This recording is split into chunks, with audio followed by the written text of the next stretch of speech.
What's up, guys? Joey here. So here's my Skygo Boss 150. I'm an Aussie living in Philippines, but I'm also half Filipino. I just wanted to do this video to show how to do valve clearances in English. No offense to all the great, Filipino tutorials out there, but it was a little hard for me to understand. So I had to like research it all myself and figure it out. And basically, I want to point out the main things that, because I'm also a beginner, so this is like a beginner's guide for beginners. But I want to point out the main things that are confusing when you're trying to do a valve tune-up for the first time. Just wait for this bike to go past. So I'll just, common sense stuff. Undo this. These are, I think, number 8. The bolts holding this onto the head cover, and just turn it out of the way because you'll need to remove it to access the main cover bolts. And then there's 3 of them, 2 here and 1 on the other side. There's a little vent, what's it called? O-ring. So make sure that doesn't fall off when you're pulling it off, because mine was actually stuck to the cover and it almost fell down. I don't think there's anywhere too bad for it to fall. It'll just fall into the oil. It's all sealed up here. And then loosen the spark plug, but don't remove it. The reason all the guides don't even explain it, but the reason you remove the spark plug is because it eases not eases it, decompresses the piston when you try to turn the crankshaft. So when you try to rotate the piston, you have to get it in the right position for the valves to be adjustable. And yeah, I don't know why the guides don't explain it. The way that they word it just confused me, and I had to kind of just stuff around until I figured it all out. So then you remove you need a flathead screwdriver to remove this one, and then there's another cover to access the bolt that you turn, which you turn anti-clockwise to get the timing position right. So obviously the main part people want to know would be the timing position. There's actually 3 sets of marks, and every mark has, well, the last set of marks is two lines, which is useless. And then the one that you need is the T marked line. So there's a T on the flywheel there, and the T has a line next to it. That line is what you line up with the motor. There's a little notch here, so you just gotta, and you might need a flashlight to actually see it, but there's a T. You gotta look up inside. It's like right here, there's a T, and then the other mark is an F. So not the F, you want the T, and just rotate with a, what is this, size 14 for the Skygo Boss 150. This is a Lifan 150 motor. Lifan. And you just want to rotate it counterclockwise until you get it to the right position, but there's more to it than that.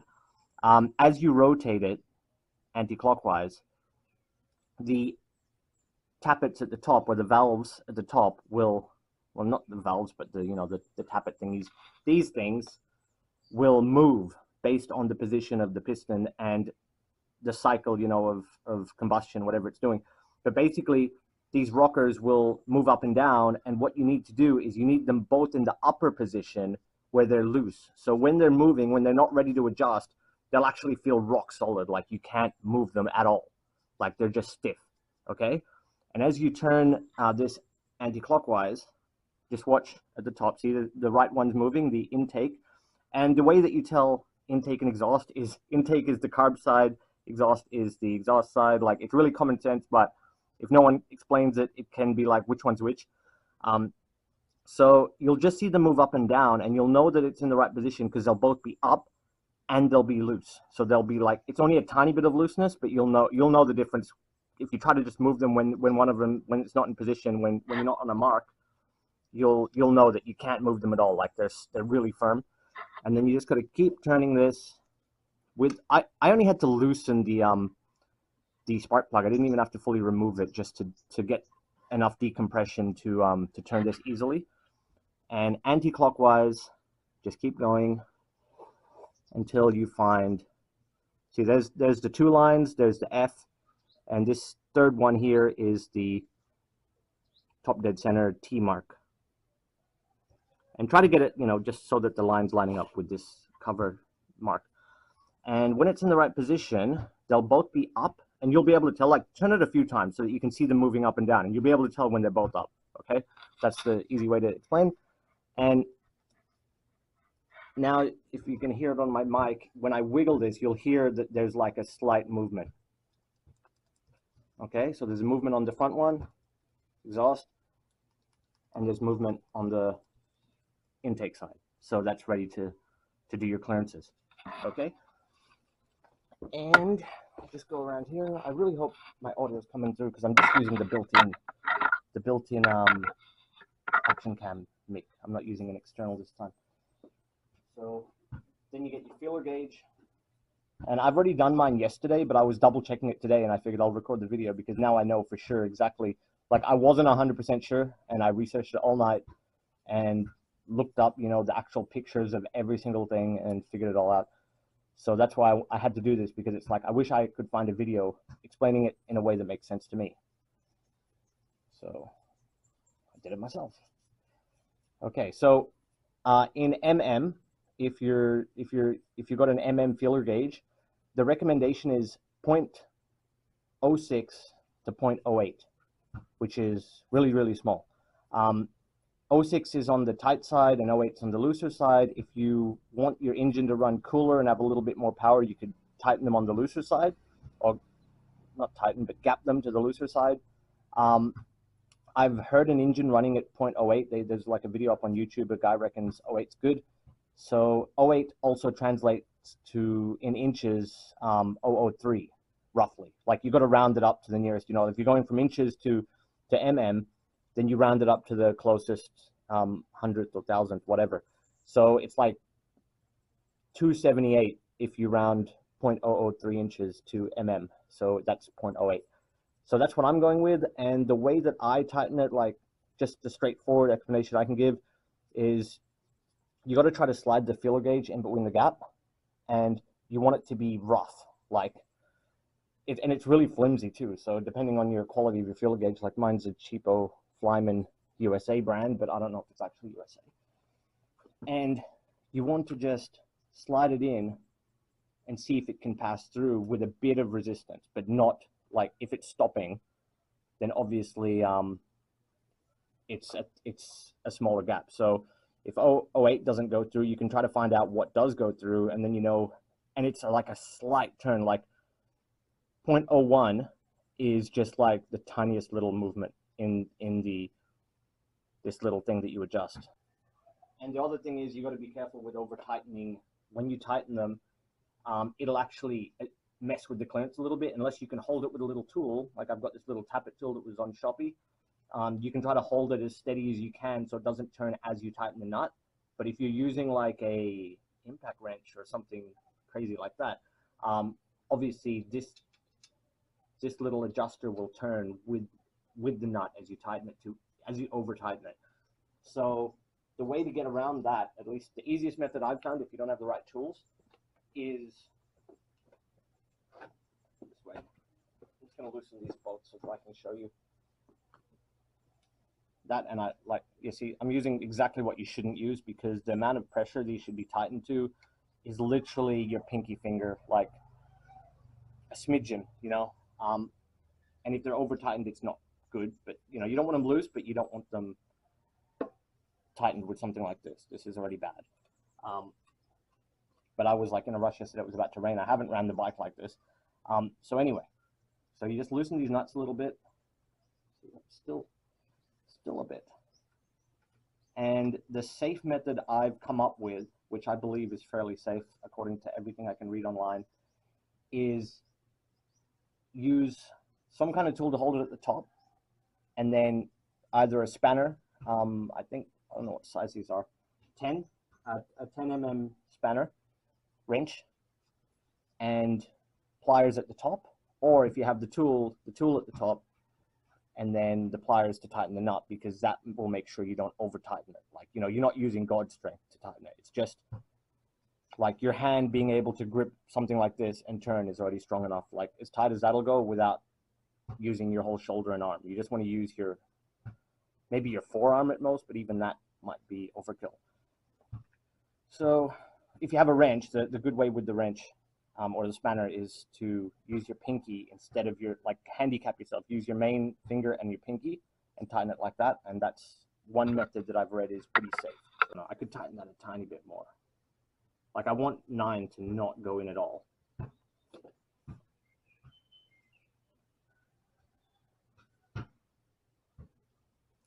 I'm trying to keep my filler. It's nice if you have a little like cloth set up to the side. Oh no, don't fall into the dirty concrete. I like rub these on my pants constantly. I don't have a cloth set up. I should have.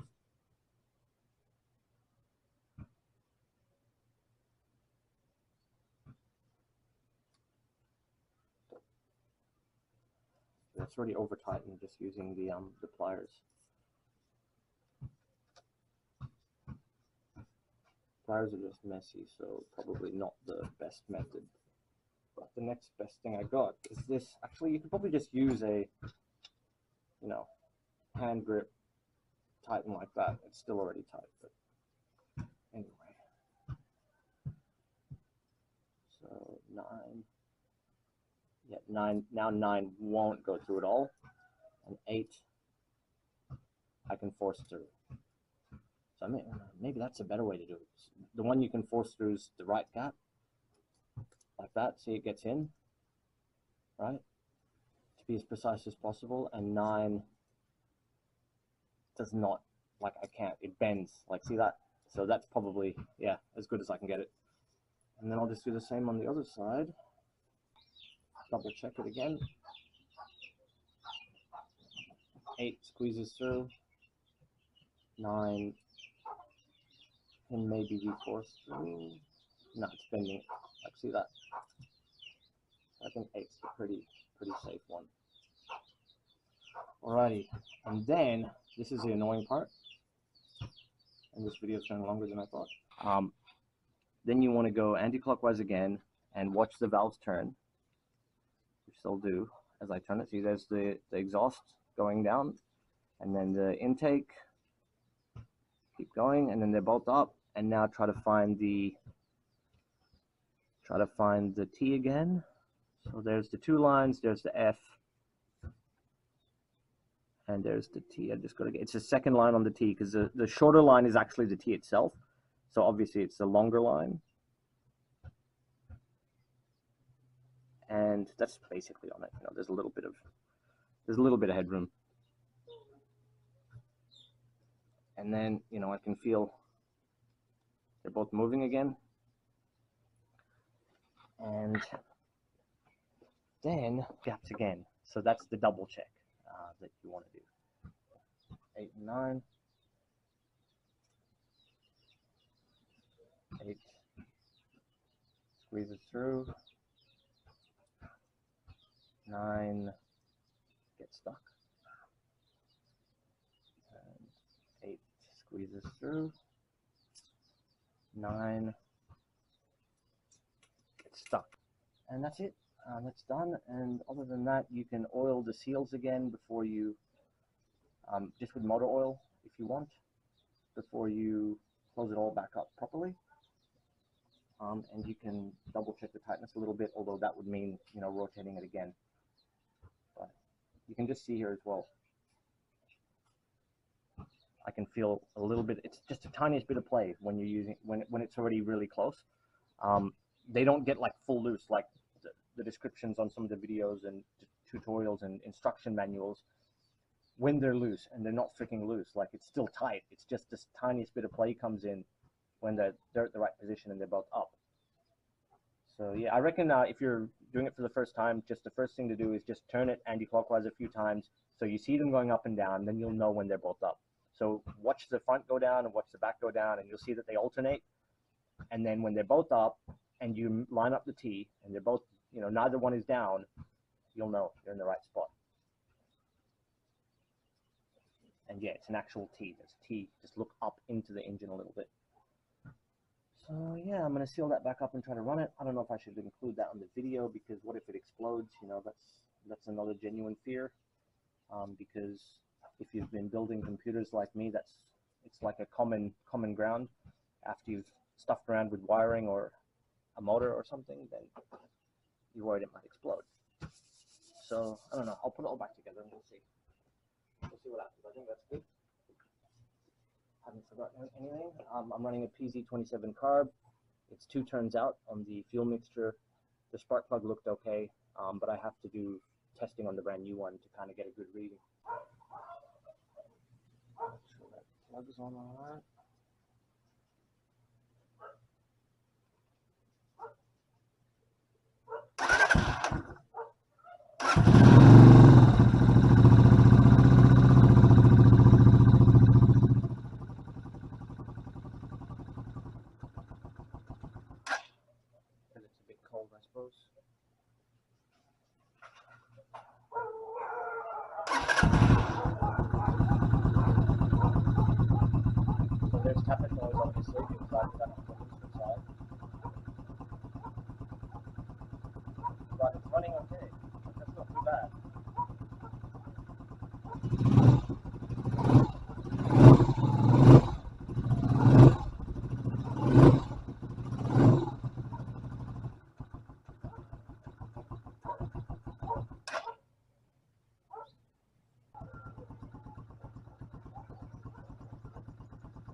Alrighty guys, so I'm back.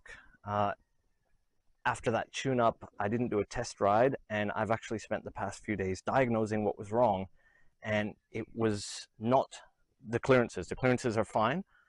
It was actually a secondary issue to do with the float being incorrect. I don't know how it got incorrect. It was running fine for maybe a week, because I actually changed the float not that long ago, for an older float that I had that seemed to be leveled better.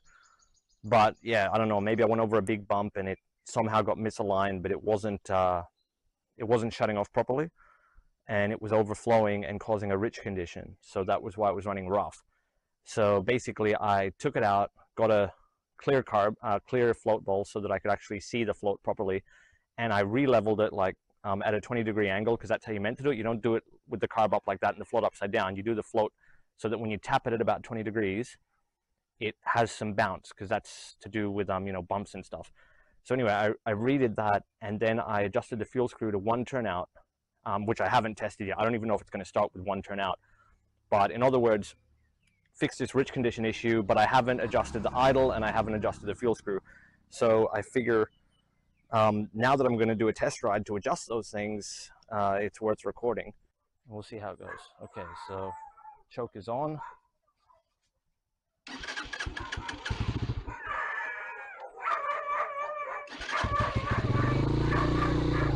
There we go. And I have to adjust the idle screw in. Yeah, the idle screw's way out. There we go. So yeah, the idle needed adjusting. Oh, and I've installed these SEC side boxes. It is a finicky install because I wanted to use my HRV bracket from Shopee. And so I just used some of the bolts that come with it, some of the brackets, but I didn't do like a full 3, you know, around the back of the bike thing that I've seen some people doing. And obviously there was no side panniers before, so this is just got a bit of vibration in it.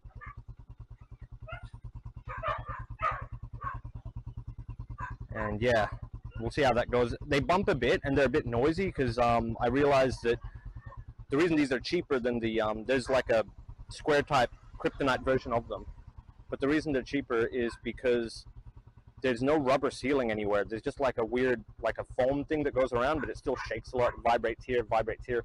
So what I did was I got sealant, silicon sealant, and sealed, you know, all the bits that vibrate. So now you don't really hear any plastic vibrating, even though the bike's, you know, shaking a bit. So anyway, let's test ride this. At least it's running. That's a good thing. Let's see how the throttle sounds. Okay. The motor's warming up. Nothing leaking out of the bottom. Just checking here. Just ignore all this. I put sealant, and it wasn't to do with looks. It was to do with theft. I can tell if it's been broken, if someone's tried to steal fuel from me, because I don't have like a lockable petcock. But you know, it's easy enough to remove. I just haven't bothered. I don't really care how this area looks anyway. But it's functional, and that's what matters. I'm not going to play music this time because I want to hear the motor. And we'll see how we go going down to the market. This way. Let me just adjust this idle.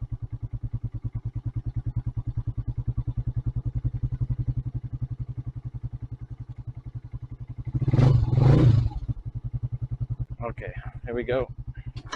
Oh, cut out in first. This happens when the bike's been sitting for a while. I didn't pump the clutch before switching to first. Should be fine now. There we go. So that's a quirk of Lifan or Skygo motors. Alrighty.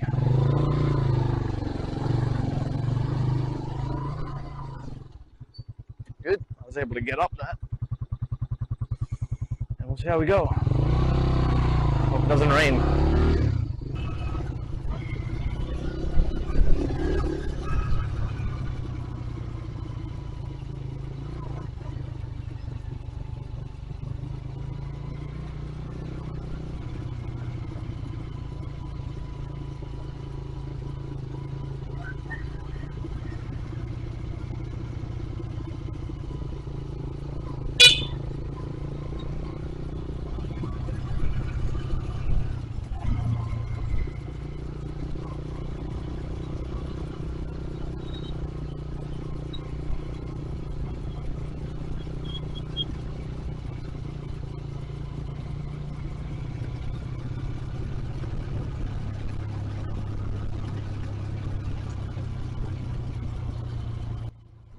Sorry for the wind noise, guys.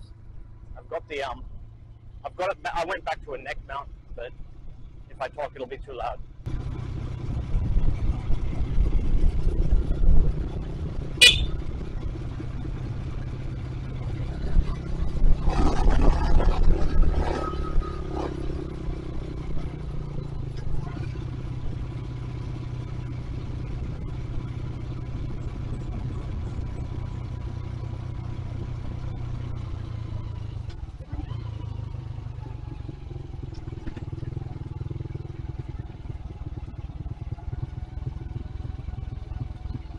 There's actually a nice spot about halfway down the mountain where the bike should be warm enough, because I'm worried that I might be running lean or rich. I don't know. Like, one turnout should be on the leaner side, but I really want to retune it. Okay.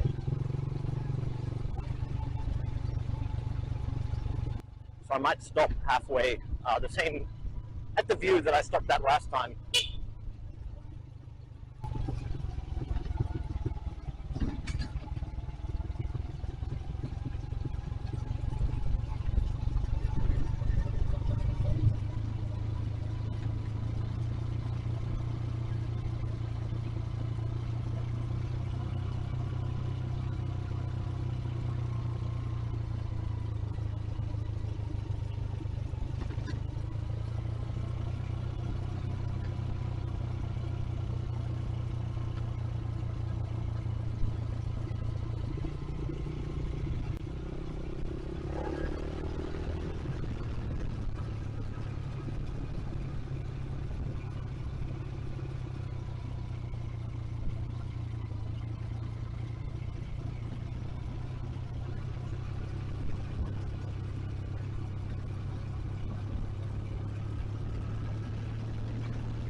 Alrighty, here's a good spot.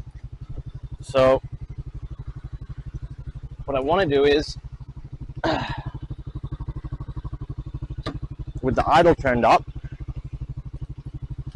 got to get my little adjuster screw, which hopefully I've put in here. Yep, little flathead screw piece.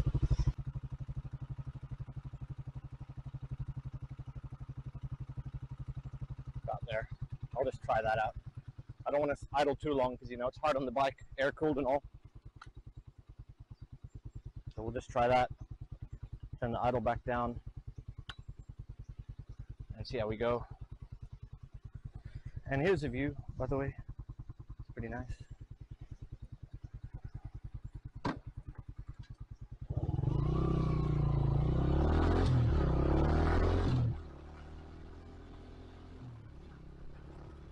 I want to get some air flowing through the fins.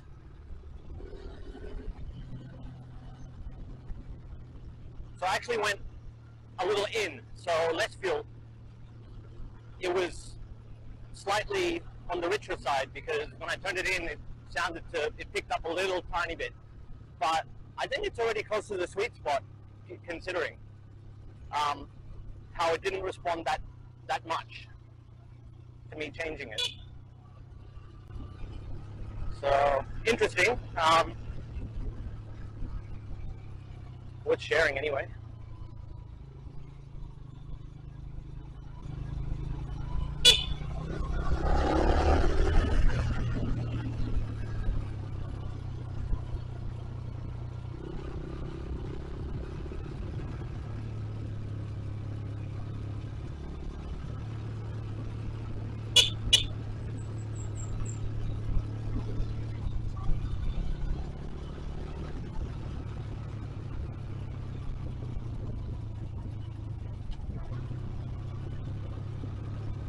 got the camera a little bit high.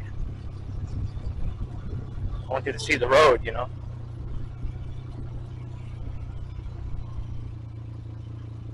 I think the dickhead in front of me is smoking. Fucking shit.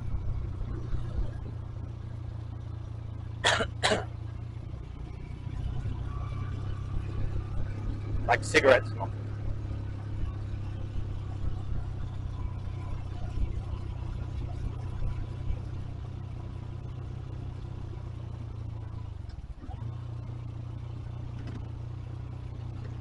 You can hear the top boxes rattling a little, side boxes rattling a little bit, but that's a trade-off.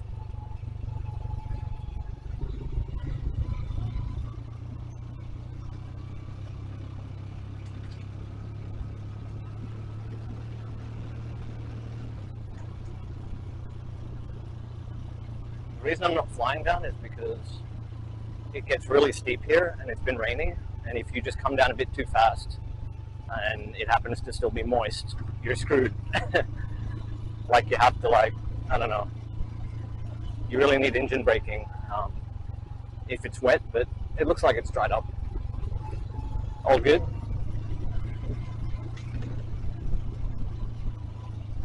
I guess what I should do now is like the safer way, because I really don't like tuning the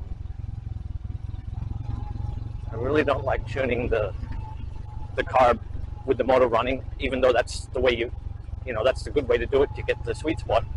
I might just do spark plug readings, because then I don't have to worry about it overheating on me.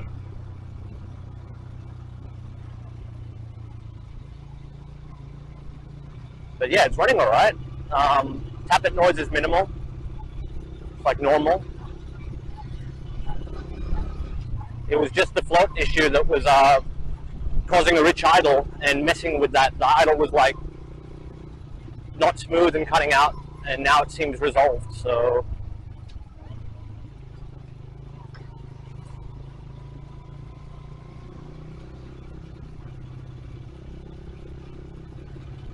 there we go.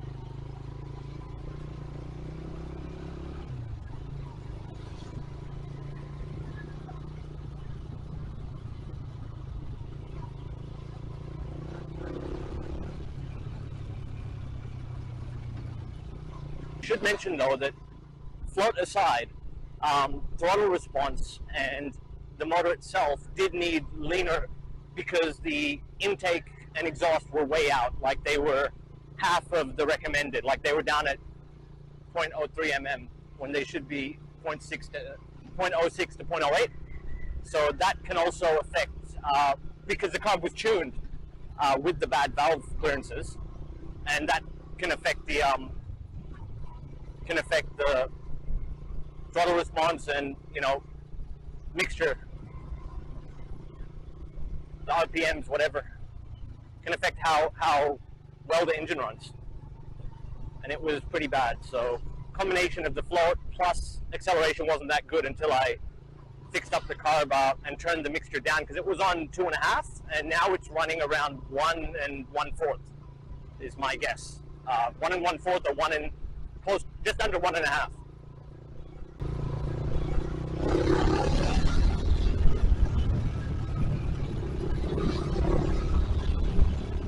So we'll see how we go.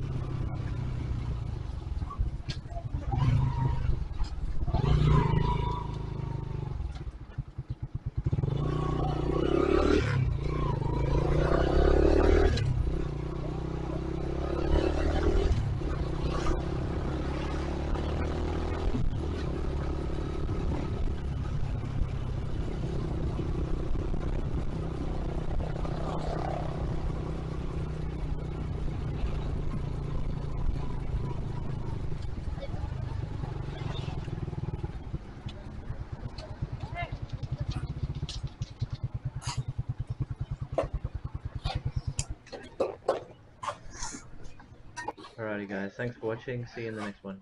Bye.